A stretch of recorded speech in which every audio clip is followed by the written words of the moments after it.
And now it's time for The World's Gone Mad.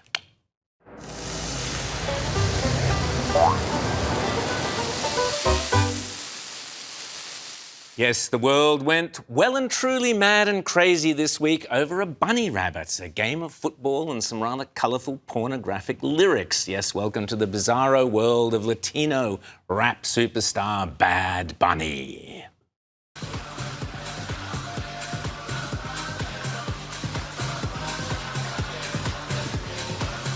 God bless America! That was the wholesome part of the entertainment. The rest of Bad Bunny's performance consisted of sexually explicit rap songs sung in Spanish and colourful choreography.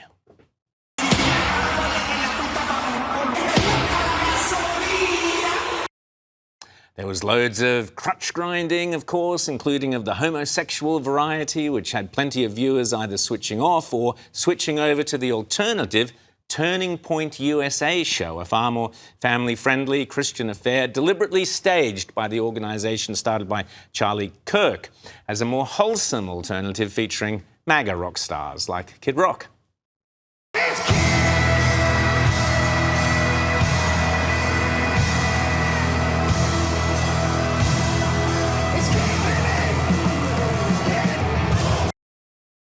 Viewers therefore had a choice, an orgy of Bad Bunny smut in Spanish or a flamboyant Turning Point triumph of Trumpian values. Apparently, the ratings spoke louder than either of those performances, with one report that, quote, preliminary ratings numbers show viewers for Bad Bunny's halftime performance tanked, with Americans turning off the halftime segment in droves. Well, here's one of those Americans. I'm like, who is this man? Golly! He can't sing. I mean, like, what is this? Golly!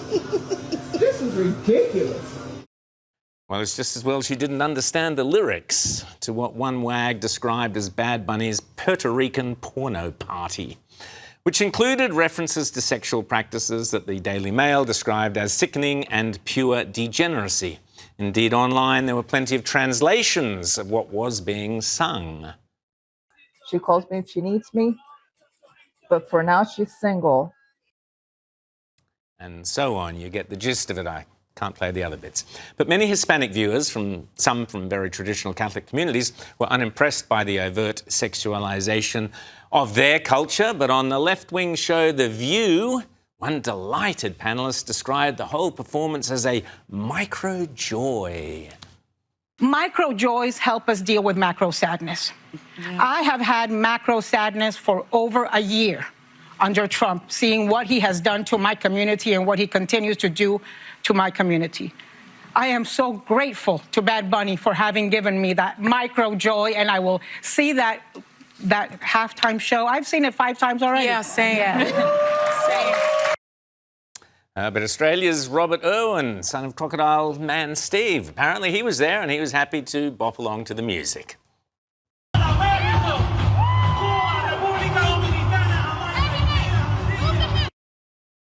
That's the attitude elsewhere. One Bad Bunny fan was enraged when her local bar switched over at halftime to the alternative Turning Point show. I asked the bartender, I'm like, so you guys aren't going to put on the halftime show? And she's like, no. Why?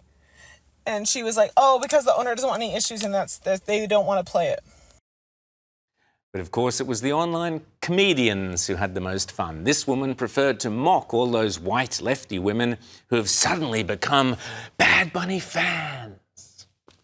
This is my impersonation of white liberal women right now. I don't know any Spanish, but I thought that the halftime show was so amazing. It was what the world needed. But best of all, by a country mile, was Sean Farash, the brilliant Trump impersonator who did an amazing Trump doing Bad Bunny sketch. I call him Bad Bunny. I call him the worst bunny. Think about it. And nobody knows bunnies quite like I do. I get along very well with many of the highly respected bunnies all around the world. I have a tremendous relationship with Bugs Bunny. He said to me, "What's up, Doc?" He said, "Sir, what's up, Doc, sir?" I get along very well with Roger Rabbit.